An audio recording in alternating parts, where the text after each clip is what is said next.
The wind howled through the empty streets, carrying with it a chill that seemed to seep into my bones.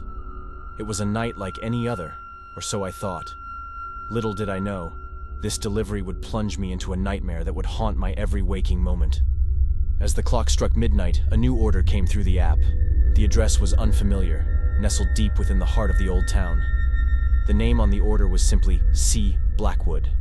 There was an air of mystery about it, but the promise of a hefty tip was enough to pique my interest. I grabbed the pizza box, the warmth from the heat lamp providing some comfort against the biting cold.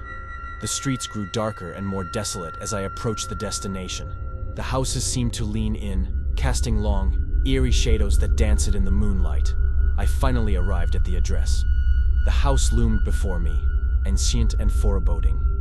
Its windows were like vacant eyes, staring into the abyss. I hesitated, my hand hovering over the doorbell. Something about this place felt wrong, but duty called, and I pressed the button. The sound echoed through the house, reverberating off the walls. For a moment, there was only silence, and then, the creaking of floorboards from within. The door inched open, revealing a dimly lit hallway. The smell of decay and dampness hung in the air. "Hello?" I called out, my voice barely above a whisper. No response.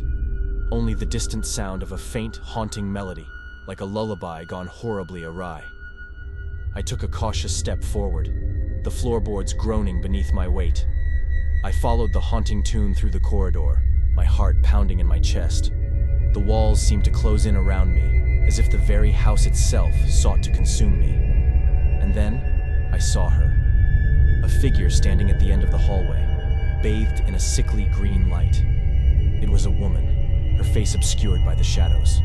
She swayed gently, the music emanating from an ancient gramophone beside her. The melody was mournful, a dirge that sent shivers down my spine. "I have your pizza," I stammered, my voice barely audible over the haunting melody.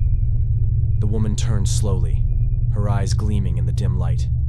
They were empty, devoid of life, yet seemed to bore into my soul. "Thank you, dear," she whispered, her voice a raspy murmur.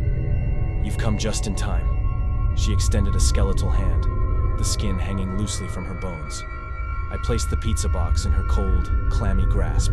As she opened the box, the smell of decay intensified. The pizza inside was no ordinary fare. It oozed with an otherworldly, iridescent substance that seemed to pulse with a malevolent energy. I stumbled back, horror coursing through my veins.